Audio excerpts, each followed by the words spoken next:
Hello बच्चों, स्वागत करता हूँ आपका इस आपके यूट्यूब से चैनल फिजिक्स विद वाईकेटी पर। मैं वाईकेटी गंधा आज आपको कूलॉम्स नियम पढ़ाऊँगा। वैसे तो एक झलक हमने कल के लेक्चर में भी देखी थी, जो लेक्चर प्रोवाइड कराया था। तो आज हम कूलॉम्स नियम को और देखेंगे उससे आगे की तरफ। ठीक है, आज हम इस कूलॉम्स नियम के थोड़े से न्यूमेरिकल्स करने वाले हैं और किस प्रकार ये बल कार्य करता है इस चीज़ को भी जानेंगे।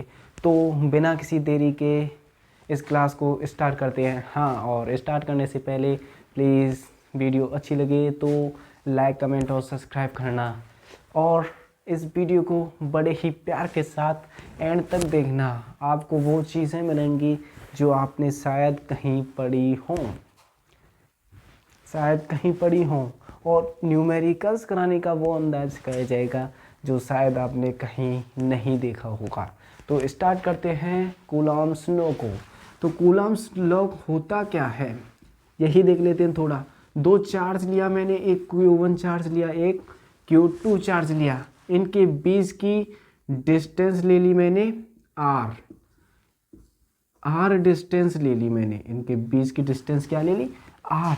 तो फोर्स क्या कहता है कि फोर्स का जो मैग्नीट्यूड होता है, इन दोनों के बीच जो लगने वाला फोर्स होता है, चाहे इस डायरेक्शन में लें चाहे इस डायरेक्शन में लें, ठीक है, किसी भी डायरेक्शन में लें, मैंने दोनों पॉजिटिव ले लिए, दोनों पॉजिटिव चार्ज ले लिए। ठीक है, तो फोर्स किधर तरफ लगेगा? इधर की तरफ। ठीक है, जो फोर्स का मैग्नीट्यूड होगा किस पर?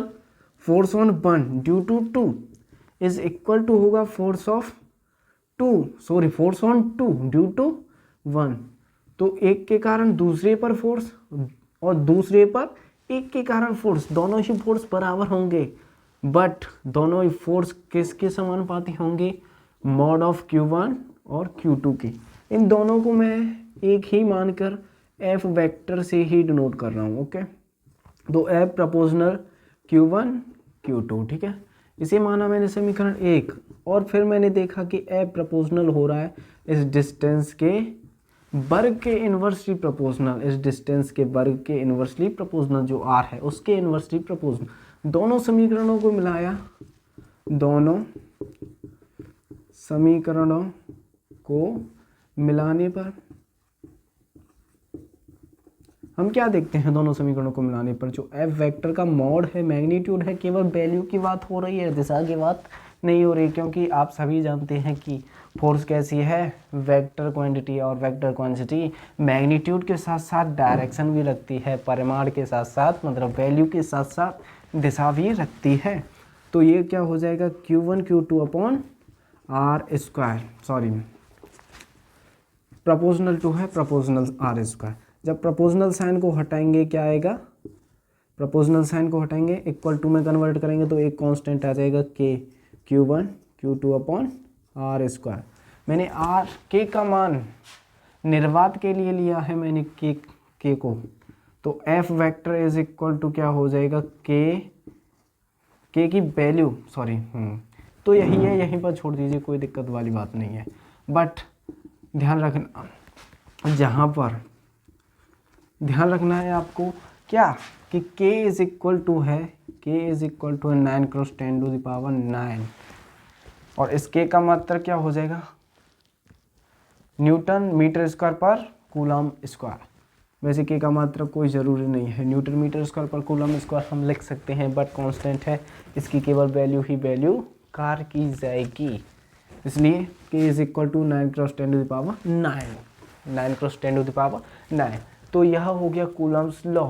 अब हम देखते हैं इसके क्वेश्चंस, बहुत ही पीआईपी क्वेश्चन के साथ मैं स्टार्ट करूंगा। देखिए, बहुत ही पीआईपी क्वेश्चंस के साथ स्टार्ट करूंगा। हाँ, स्टार्ट करने से पहले थोड़े से इसके ग्राफ का डिस्कस कर लेते हैं कि F इज इक्वल टू हमारे पास है F vector is equal to, बहुत सारी किताबों में F को F ही दिया रहता है, F डॉट वेक्टर को F ही दिया होता है। तो ध्यान रखना, ये वेक्टर क्वांटिटी ऑलवेज वेक्टर रहेगा, मैग्नीट्यूड होगा तो F के बराबर। तो क्या हो जाएगा? ये K Q1 Q2 upon r square, K Q1 Q2 upon r square, K Q1 Q2 upon r square. तो F क्या है? इन्वर्सली प्रोपोर्शनल है उस दूरी के वर्ग के, इस दूरी के वर्ग के व्युत्क्रमानुपाती है, इस दूरी के वर्ग के क्या है, व्युत्क्रमानुपाती है। तो जैसे ही आप ग्राफ बनाएंगे तो ग्राफ में क्या देखते हैं, अगर मैं इसे डिस्टेंस r लूँ और इसे मैं फोर्स की वैल्यू f लूँ, तो जैसे जैसे मैं वैल्यू कम रखूँगा, 1 रखूँ, जैसे r इज इक्वल टू 1 रखा तो हमें f की वैल्यू क्या आई, प्रोपोर्शनल टू 1 के आई। अगर मैं r इज इक्वल टू 2 रखूँ, r इज इक्वल टू 2, तो ये 1/4 हो जाएगा। तो f प्रोपोर्शनल टू क्या होगा, 1/4, मतलब 0.75। तो इतना आया, मतलब वैल्यू घट रही है, मतलब वैल्यू बढ़ाने पर, r की वैल्यू बढ़ाने पर क्या हो रहा है, r का मान घट रहा है। और जब ये कंडीशन होती है तो क्या आता है, इन्वर्सली प्रोपोर्शनल। ये ग्राफ आ जाएगा इसमें, इन्वर्सली प्रोपोर्शनल वाला। तो यह ग्राफ आ जाएगा कि वैल्यू क्या हो रही है, घटती जा रही है। वैल्यू क्या है, घटती जा रही है। जैसे जैसे दूरी बढ़ेगी तो बल का मान क्या होगा, घटता जाएगा। इस चीज़ को ध्यान रखना, का मान क्या होता जाएगा, घटता जाएगा। यहीं से आप न्यूमेरिकल्स तैयार कर सकते हैं, न्यूमेरिकल्स तैयार कर सकते हैं। देखिए r is equal to r1 पर फोर्स, r1 पर फोर्स क्या होगा, F is equal to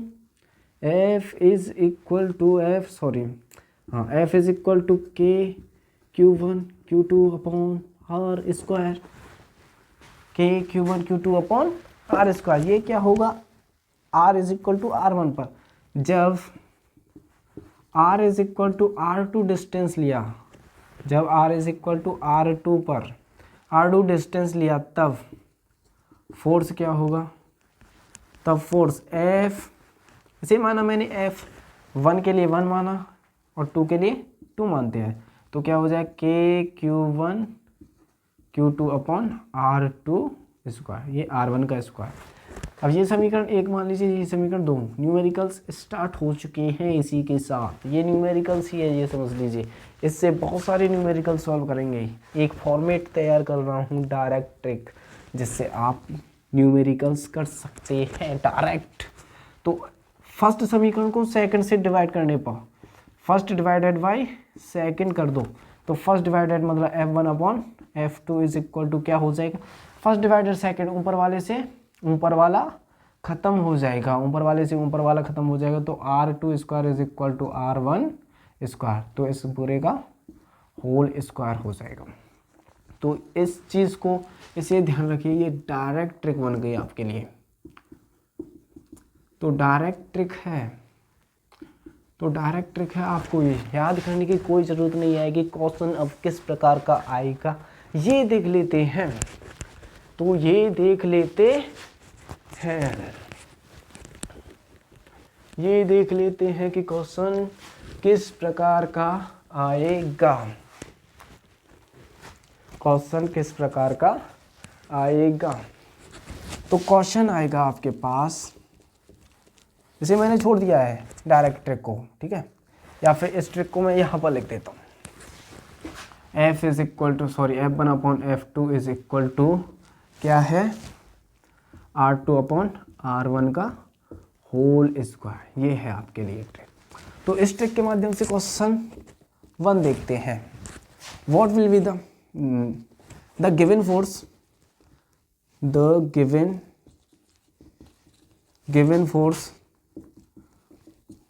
force at a distance when the given force is F, when the charge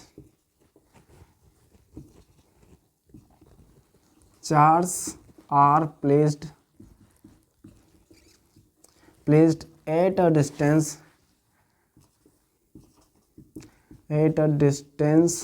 of 1 meter, at a distance of 1 meter, at a distance of 1 meter। जब आवेश को 1 metre की दूरी पर, जब आवेश को, हिंदी में सुन लीजिए, जब आवेश को 1 मीटर की दूरी में रखा जाता है, जब दोनों आवेशों को 1 मीटर की दूरी पर रखा जाता है, तब फोर्स कितना दिया गया है, F दिया गया है। And then what will be the force, then what will be the force, the force when charge, when these charge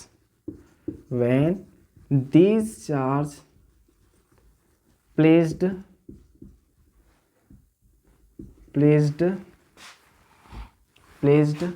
at a distance of 2 metre.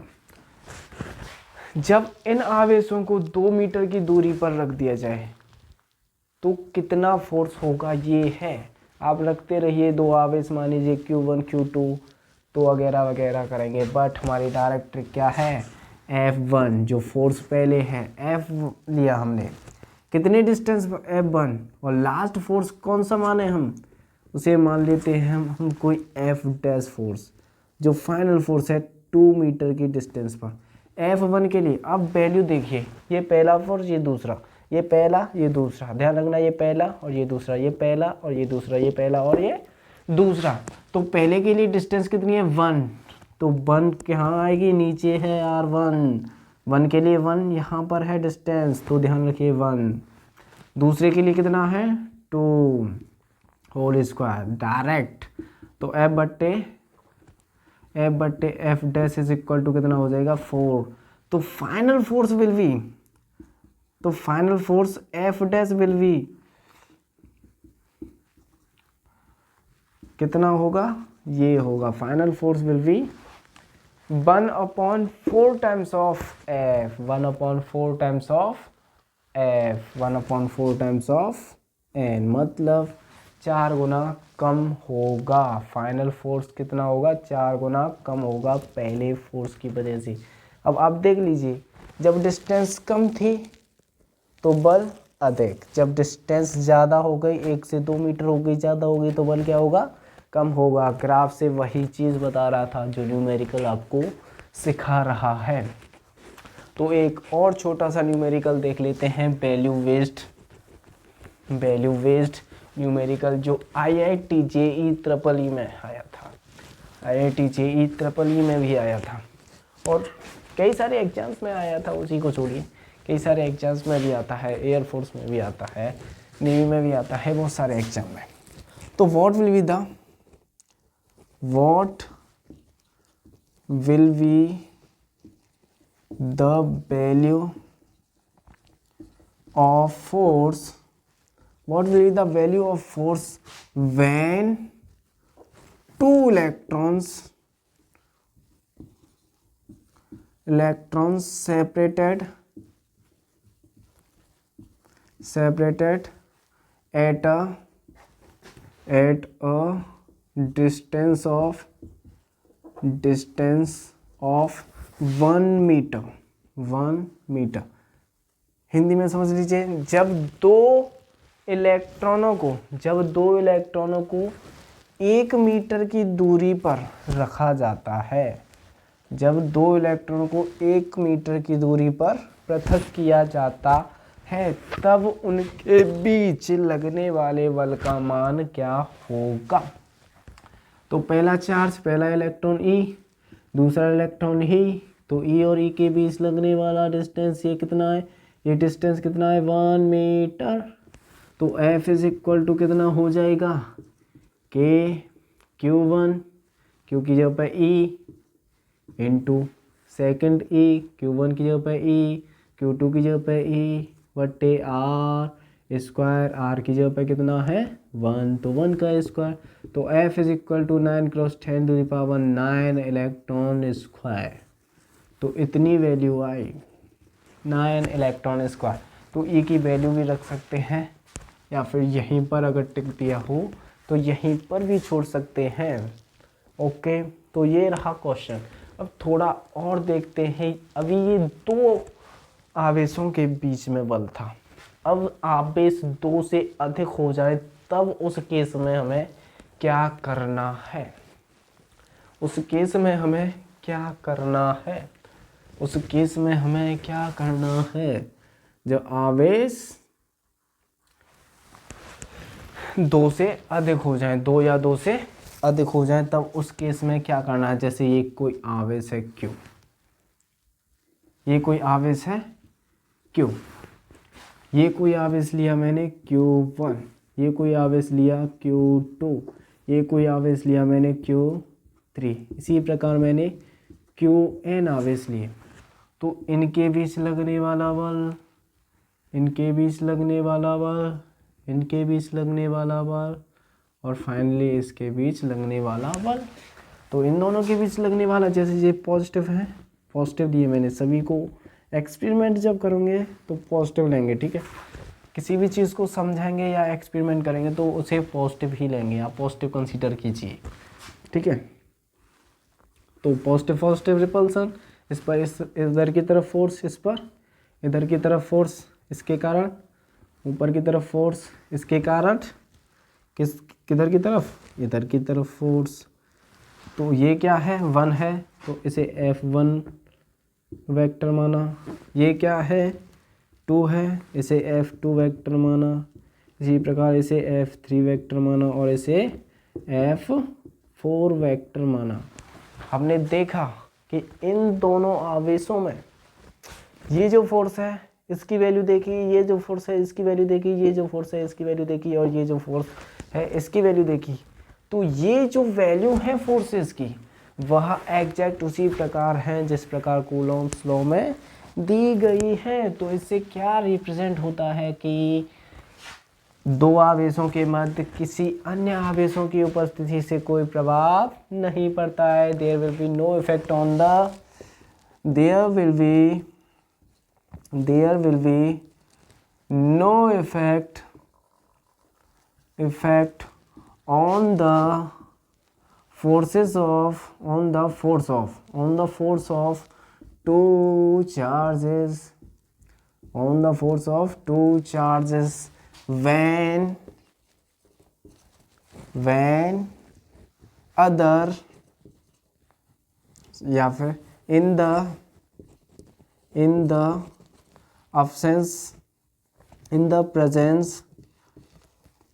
the presence or absence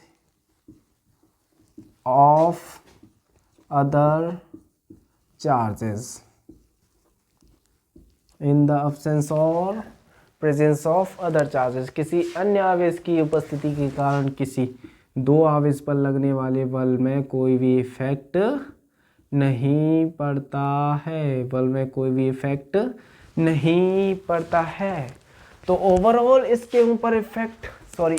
इसके ऊपर कितना फोर्स होगा, ये वाला बल प्लस ये वाला बल प्लस ये वाला बल प्लस ये वाला बल। तो F अगर मैं नेट की अगर बात करूँगा, F नेट की, तो क्या होगा, 1 को वेक्टर को जोड़ दीजिए, प्लस 2 वेक्टर को जोड़ दीजिए, प्लस 3 को भी जोड़ दीजिए, प्लस डॉट डॉट डॉट करके कितने भी रखे हों, चाहे n रख दिए हों तो n को भी जोड़ दीजिए। तो ये हो गया, ठीक है। अब बात आती है क्वेश्चंस की। ये तो वेक्टर हो गया, बट इट इज़ द क्या है, ये वेक्टर एडिशन है। Don't know the simple addition, it is the vector addition, ठीक है। ओके, तो it always follow the vectors law, ठीक है। तो आगे बढ़ते हैं, न्यूमेरिकल्स देखते हैं। कोई इक्विलेटरल ट्रिंगल लिया मैंने, इक्विलेटर मतलब क्या कहते हैं, समबाहु त्रिभुज है। ये क्या है, समबाहु त्रिभुज, हिंदी में लिख देता हूँ, ओके, समबाहु त्रिभुज जिसका प्रत्येक एंगल 60 डिग्री का होता है, इसके इस पॉइंट पर Q चार्ज है पॉजिटिव, इसके इस पर Q चार्ज है पॉजिटिव, इसके इस पर Q चार्ज है पॉजिटिव। तो हमें बताना है what will be the force on, ये A है, A कंडीशन है, ये B कंडीशन है, ये C कंडीशन है। तो what will be the force on, तो हमें इस B वाले पर बी वेक्टर हमें निकालना है। तो FB वेक्टर हमें निकालना है, ये क्वेश्चन हो गया। तो एफ बी वेक्टर हमें निकालना है, मतलब बी वाले पर फोर्स निकालना है, बी आवेश पर जो रखा है बी कंडीशन पर, उस पर हमें फोर्स निकालना है, बी पर फोर्स निकालना है। तो इसे क्यू ए क्यू बी कुछ भी ले सकते हैं, ठीक है। फोर्स निकाल मतलब मैग्नीट्यूड समान है इनका, ओके। तो इसके कारण इस पर फोर्स इधर की तरफ, इसके कारण इस पर फोर्स इधर की तरफ, इसके कारण इस पर फोर्स इधर की तरफ, इसके कारण इस पर फोर्स इधर की तरफ। अब ये क्या है, ये किसके कारण, इसके कारण, इसे मान लीजिए F1 मान लीजिए, कुछ भी मान लीजिए, ठीक है। इसके कारण C के कारण है तो FC वेक्टर मान लीजिए, ठीक है। C के कारण FC, ये किसके कारण, A के कारण तो FA, FA ऐसा सही नहीं रहेगा, किस पर है, B पर है ड्यू टू C, ऐसे मानिए B पर है, ये किस पर है, B पर है due to A, due to A। अब ये दोनों को जोड़ना है हमें, केवल F नेट निकालना है, F नेट मतलब F नेट क्या है, B, तो F B निकालना है हमें फोर्स। तो क्या करना होगा, F B C vector plus F A sorry V A vector को जोड़ना होगा, जोड़ना होगा पिछले की तरह। अब ये सिंपल एडिटेशन नहीं है, ये वेक्टर एडिटेशन है वैल्यू निकालने के लिए। तो F V is equal to क्या फॉर्मूला होता है जब दो प्लस में होते हैं, तो अंडर रूट ऑफ एफ इस वेक्टर का स्क्वायर प्लस एफ दूसरे वेक्टर वाले का स्क्वायर प्लस 2f पहला वेक्टर इंटू एफ दूसरा वेक्टर और इंटू कॉस थीटा, इन दोनों वेक्टर्स के बीच लगने वाला एंगल। जब ये 60 है तो ये भी क्या होगा, एंगल 60 ही होगा। तो F vector b is equal to क्या हो जाएगा, तो ये value F B C vector. अब दोनों के मैग्नीट्यूड समान होंगे, ये ध्यान रखिए, ये भी क्यू, ये भी क्यू, ये भी क्यू, ये भी क्यू। तो ओवरऑल मैं क्या देखता हूँ, ओवरऑल मैं देखता हूँ कि जो एफ बी सी है vector, F B C vector है, वह किसके बराबर है, एफ बी ए वेक्टर के मैग्नीट्यूड के बराबर होगा, मैग्नीट्यूड के बराबर होगा, मैग्नीट्यूड के क्या होगा, बराबर होगा। F B C vector plus, तो इसे मैं क्या रख सकता हूँ, क्या रख सकता हूँ, क्या रख सकता हूँ, इसकी जगह पे केवल और केवल मैं इसे ही रख सकता हूँ, एफ को रख सकता हूँ। एफ वेक्टर मान लिया मैंने, एफ है, ये किसके बराबर है, एफ के बराबर है, तो एफ बी के ये बराबर मैंने रख दिया, तो एफ के बराबर रख दिया प्लस ये भी किसके बराबर रख दिया, एफ के बराबर रख दिया। तो 2f ये एफ इंटू कॉस 60, कॉट 60 की वैल्यू बता दीजिए, कॉट 60 की वैल्यू ये कितना हो गया, 2f1 या फिर 2f सॉरी इसका नहीं किया मैंने, 2f डॉट का square plus 2f1 f2, f1 f2 बराबर है, सॉरी ये f है, f है, तो f स्क्वायर हो जाएगा और cos 60 की वैल्यू 1/2, 1/2 से ये क्या हुआ, छमाछम हुआ, ये छमाछम हुआ, ये छमाछम हुआ, ये कितना हो गया, √3f स्क्वायर, f स्क्वायर थे f स्क्वायर। तो फाइनली क्या हुआ, F B vector is equal to √3f vector, उसके रिजल्टेंट के √3 गुना है ये फोर्स। सिंपल एडिटेशन समझ के मत जोड़ना कि यहीं पर कर दें आप 2, नहीं ऐसा नहीं करना है, एंगल बिटवीन 2 चार्जेस देखना ही होगा। तो it is the very simple question, ठीक है। एक और क्वेश्चन देखते हैं, ये क्वेश्चन समझ में आ गया होगा, 1 2 3 कुछ नहीं करना है, ये आवेश दोनों बराबर हैं तो लगने वाला फोर्स भी कैसे होंगे, बराबर होंगे। तो बराबर माना मैंने किसके, एफ के बराबर मान लिया तो एफ। ओके, तो ये क्या है, 60 एंगल पर है, वेक्टर क्वांटिटी है। तो वेक्टर क्वांटिटी के लिए मैग्नीट्यूड इस प्रकार निकाला जाता है एफ। ध्यान रख दें, जो कोई वेक्टर जैसे vector A plus vector V, अगर हमने इन दोनों का मैग्नीट्यूड निकालना है दो वेक्टर्स का, इन दोनों के बीच एंगल अगर थीटा हो तो इन दोनों का मैग्नीट्यूड क्या होता है, under root of A square plus B square plus 2ab cos theta. ये होता है मैग्नीट्यूड इन दोनों वेक्टर्स के बीच का। तो आगे बढ़ते हैं, एक और सिंपल सा क्वेश्चन करने की कोशिश करते हैं, देखते हैं।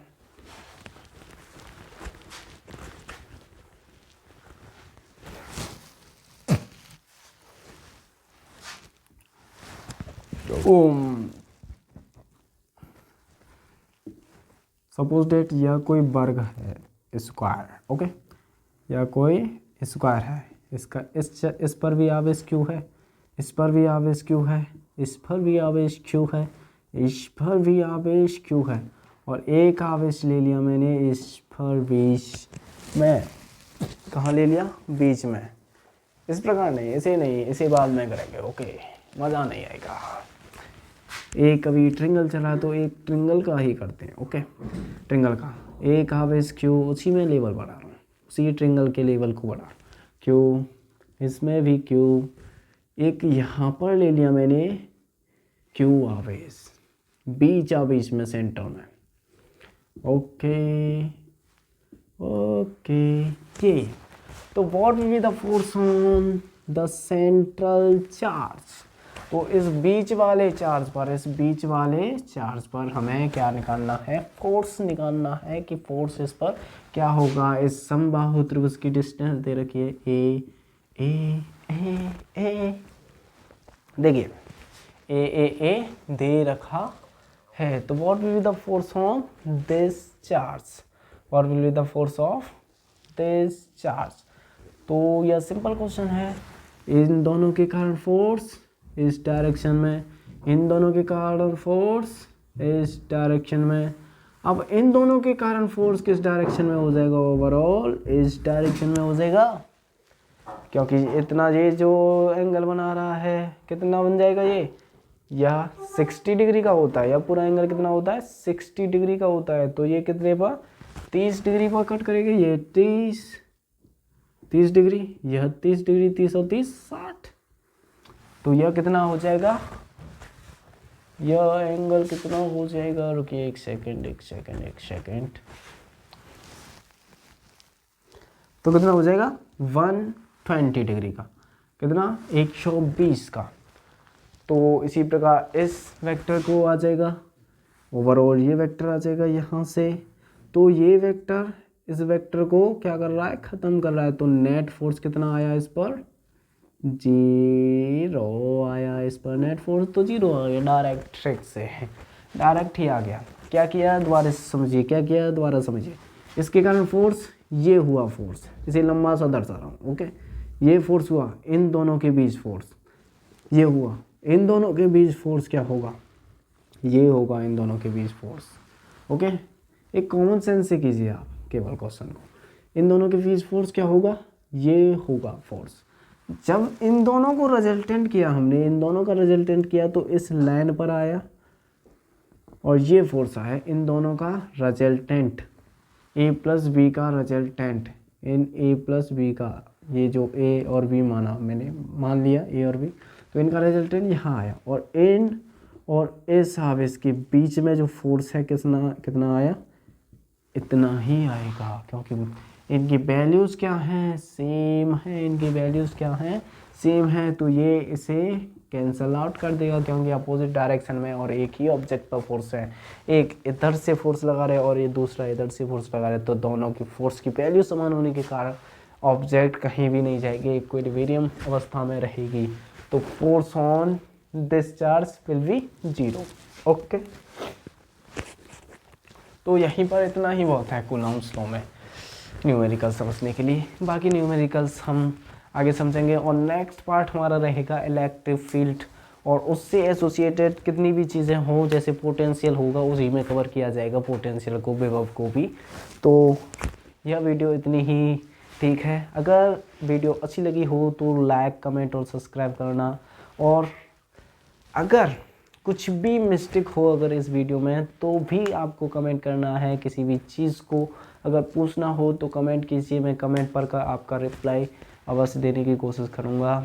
तो थैंक यू। और लास्ट में बस यही कहना चाहूँगा कि इस वीडियो को ज़्यादा से ज़्यादा शेयर करने की कोशिश कीजिए, ठीक है। तो इसी के साथ इस वीडियो को यहीं पर स्टॉप करते हैं। थैंक यू, जय हिंद, गुड बाय।